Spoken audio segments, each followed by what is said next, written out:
Hello, everybody, and welcome to another and probably the last in our How to Win series. If you don't know what this series is Travis has led the discussion on a variety of game theory and topics in Arkham Horror, the card game, all with the intention of helping you win more. It started back in like 2020 with Tempo. Yeah. And now here in 2023... I think it's one of your channel's most watched videos. I think it is too, yeah. I mean, and it's a good one. And today in 2023, we are talking about fun. Now, you might be thinking this is a weird thing to kind of talk about how to understand fun. But actually, it's one of those things that I even seen some people in the subreddit kind of talking about. They're like, what am I missing in this game? Mm-hmm. And that's winning, right? Because like normally, like when you first play, a lot of the time you're going to get like curb stomped, right? Because you don't understand the things of the game. So we're going to be talking about the suggested decks and Ghoul Freeze roll up and you're Wendy with a knife. You're like, yeah, you're like, oh no, oh god. And while you could be like us and kill the Ghoul Priest with Wendy with a baseball bat, I don't think it's a particularly fun experience. It's memorable, but it was certainly not like fun. Yeah, I would say that like our first couple playthroughs of Night of the Zealot, we were definitely, there was like conscious commitment. Mm-hmm. And like forcing ourselves to play the game a little bit because we were struggling. And actually, that's a big thing about this game too that I do think was remedied a bit with the revised core. Now that because when I played the revised core, so when I played Night of the Zealot with just one core set, that was a nightmare. Yeah. So like it's remedied a little bit, but a lot of this comes from the idea of winning. But why don't we dive in and kind of just like start actually looking at this? So, this goes back to what we were just talking about. Arkham Horror, the card game, is a game, and games are about having fun. And if you aren't enjoying the game, why play? So, this is where winning comes in, and understanding, like fun and all that, and like getting better at the game and knowing the theory. Because, what's the most fun you can have in Arkham? I think we both know the answer, Justin. I think we do. And it's winning.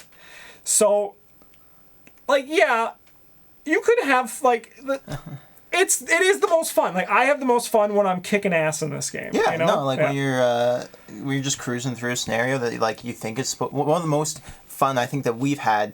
It was the first time we played through the final Innsmouth scenario. Mm-hmm.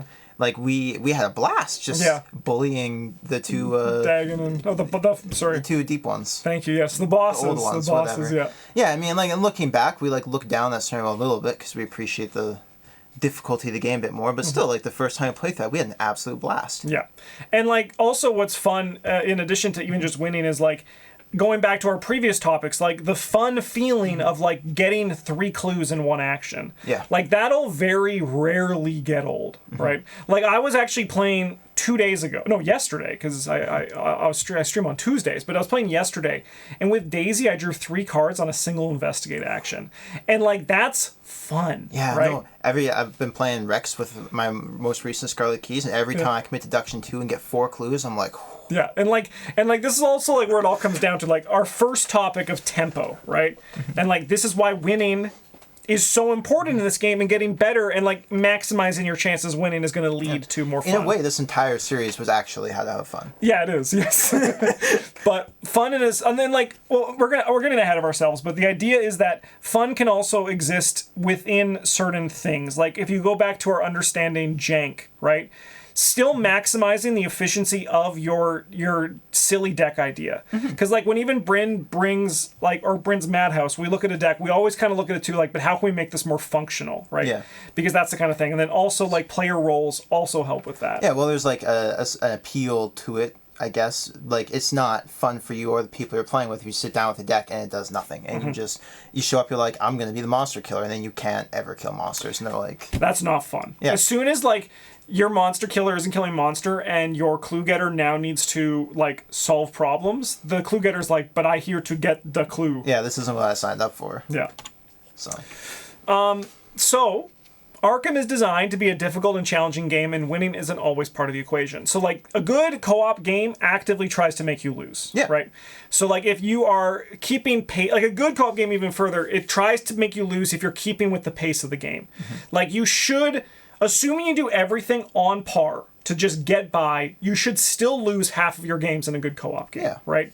If you're ahead, which is what the goal of this series is, you know, you win more often. So how do you win more often? Well, understanding the rules. This one is a little bit... I wrote this a while ago, and this one was a little bit tough to look back on. So on that, like, there's something that we talk about on this channel in our Discord often, is that sometimes the rules in this game are a little bit, when we're talking about understand the rules here, it's not like all the niche interactions and nuanced things, like... how does parallel Roland's directive that limits you moving more than once turn interact with seek the truth. Yeah, seek the truth. Yeah. Like it doesn't, or like. Or what, can you put another event under Diana Esperance? Yeah. Right? Like that's not what we're talking about for the rules. No, this is just understanding the general flow of the game and like kind of internalizing it. Because like basically as you're learning the rules, like how the round structure. How many actions I could do, what those actions are, how to hunter enemies move, what's prey. It's taking brain space away from you that could be focused on winning the game. So like the more you kind of internalize and understand the rules, or make like cheat sheets. I've seen people make like round cheat sheets with timing windows. Those are ways to help you remove brain strain and kind of just like focus on having fun and winning. Yeah, the less focus that you have on like how the game is supposed to work. You're not worried about, am I drawing the cards at the right time, I take my turn the right order, that kind of stuff. The more you can think about what you're actually doing in the game, like the decisions that you as a player are making. And you can devote more mental space to like evaluating the cards that you're playing and stuff like that. And on that note, something that we do on this channel, and I do for all the games I play, on this idea of getting the rules right, don't worry about getting them 100%. Yeah. Like if we don't. Yeah, because like if you're gonna get something wrong, who cares, right? And I see a lot of people like when you do a rule wrong, you're cheating. I think I sent the Arkham Police, Justin. Because cheating requires intent. I even see this in like general things like, did I cheat when I play this? Well, I mean, like if you knew the rule and you purposely were like, no, then yes, right? But like if you don't know and you just are like, I'll figure this out after. Like don't pause your game for a majority of things. Well, just keep on playing. It's like you have a chaos bag and you like draw like the autofill token and you leave it on the table for 2 or 3 tests. And you're like, oh darn, you put it back in. Like that's not cheating. You just forgot about it. But if you like take it out intentionally, and then you're like, I don't want to play with this, then you're cheating. Yes. Yeah. Yeah. Also, you're like a little bit of a baby. Honestly, embrace the autofail token. Yeah, it's a big part of the game actually being fun. Yeah. All right, so understanding the rules is important. Understanding game concepts and theory. You are here. Yeah, this is what you first step towards it. This is not the best video to start on in this series, but you can find a link to the playlist at the end of the video, where you can also drop a like and subscribe. But yeah, basically, like this is like step 2, right? Like know the core rules, then start learning the tempo of the game. Yeah, again, like after you understand how the game functions, the stuff outside of your control functions, you can start focusing on the things within your control. Yeah. And like I can even attest to this. I got a lot better at this game after we released the Understanding Tempo video, right? Like once it was broken down of what you should be looking for out of a turn, my success level even went up a lot. I mean, I do play a lot of this game, but I have a noted improvement where I was like, this is when I start getting really good at Arkham. Yeah, like some of the points from that video, like talking to you about them beforehand, is like, yeah, it's an obvious thing, but just having them laid out in sort of a very like bare and easy to digest way helps you like internalize them and think about them more while you're playing. Yeah, yeah. And the last thing you can win more often is difficulty adjustment. The most important one for this one is I think that if you don't have fun playing on standard, go to easy. Yeah. Right. I saw shame in that. I saw a comment online which I thought was very accurate, where they should have called easy story mode. You know, like just because it's kind of like you got to just enjoy the story a bit more.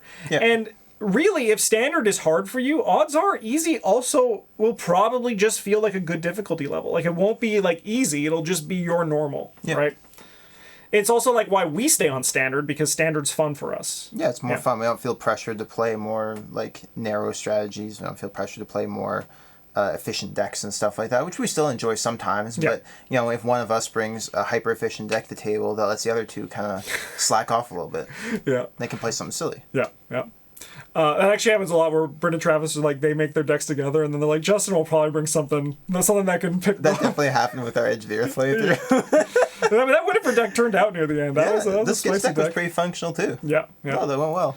Other thing you can do is change in rules of the game, but be careful with these, right? Like there are people who say like, I put an extra Elder Sign in, which you can do, right? Yeah. Like it's your game. We're not gonna like yell at you or like scold you or anything, but just like try not to like do like if you're gonna put an extra Elder Sign in, don't also take out the auto fail, right? Yeah. One thing that you could also do, like there's like an easy mode in Lord of the Rings, like just start with one more resource, right? Like things like that you could do just to like make it easier. But I think the best thing to do is just if you're not having fun on standard, go to easy. Yeah. Yeah. Or just like watch our videos.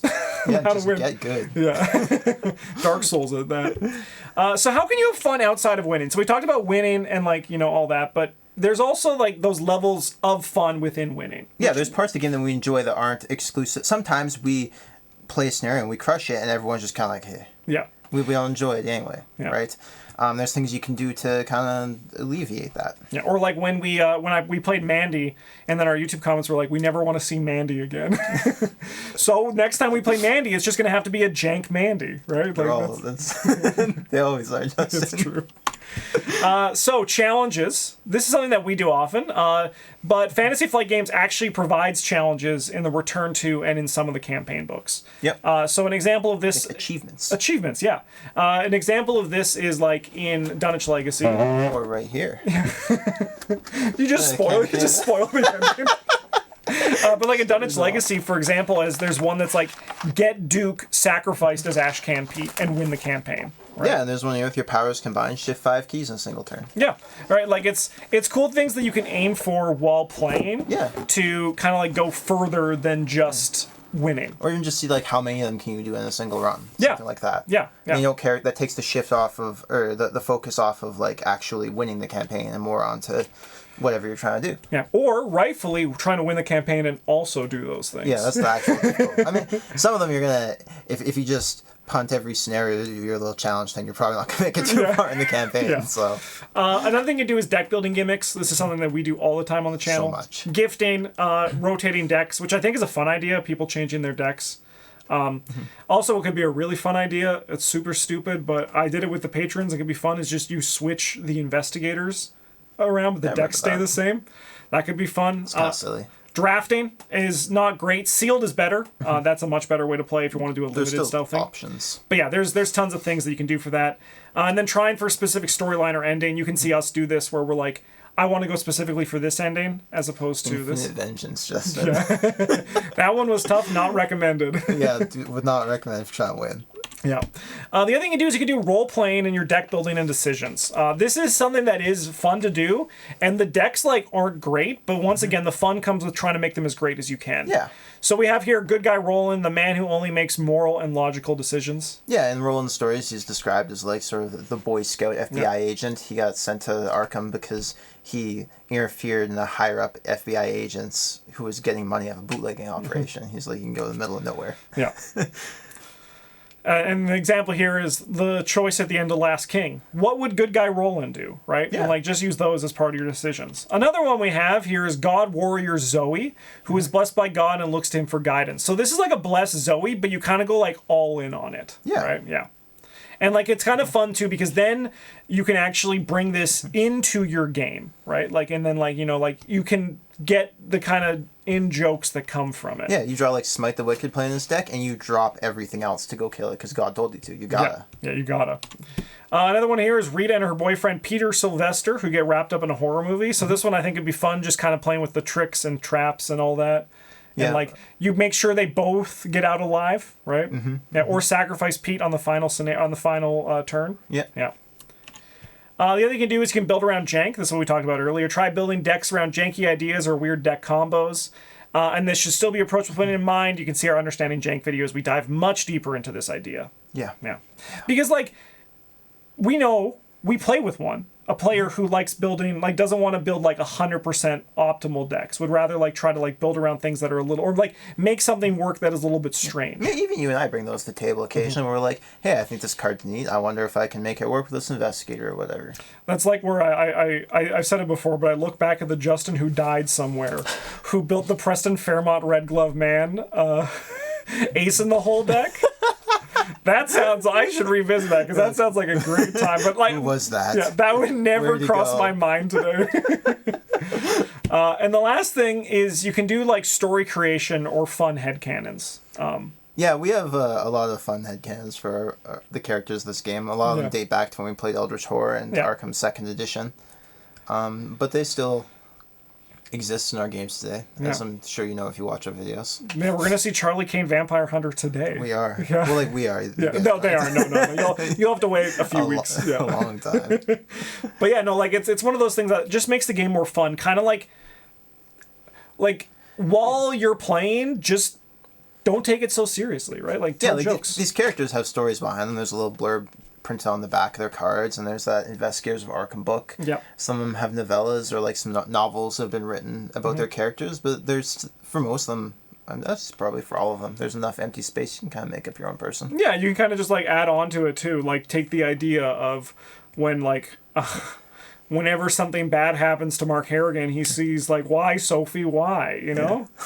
It's a little dark, but that's our channel. We're I mean this game's supposed to be a little bit dark. Yeah, and also also I think what's fun in it as well is kind of embracing the pulpiness of it, right? Like Sister Mary with a shotgun, right? To a certain extent. It still doesn't seem right to me. You can just like, gun down Yogg-Sothoth or something like that. That's a little silly. I actually forgot you could do that. Because I just recently played the Return to and I was like, oh yeah, you can't kill him in the Return to. They changed that. He has help, though. Yeah. But yeah, no, and then like even today Travis and I were playing, we were talking about like we were up in the cold weather and Silas Marsh with no shirt, just wrestling grizzly bears. Yeah, like it's fun. It's just like paint those things and you'll have a great time playing. But that's it. That's it for our How to Win series. We're putting the pin in it today. Yeah. We imagine we're going to have another sort of game concept series somewhere down the road. Yeah. But we don't know what shape or form that's going to take up.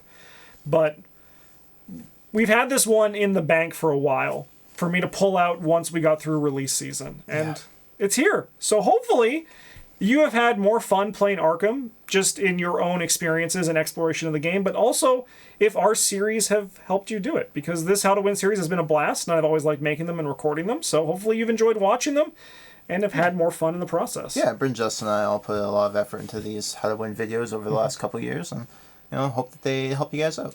Yeah, so our next series is going to be called How to Lose. It's just going to be Bryn building decks. Yeah, we should do that. We should do that for April Fools this year. That would be good. Yeah, How to Lose video. That'd be fun. That could be a good idea, I think. Yeah. All right. Well, so thank you so much for watching. If you want to support the channel, you can do so by commenting, liking, subscribing, or joining our Patreon. We also have a Discord channel. We have a lot of great conversations in there. If you want to see me yell at the game or yell at just random things, that's where you can do it. Thanks so much for watching. Have a good one. And as always, GG's.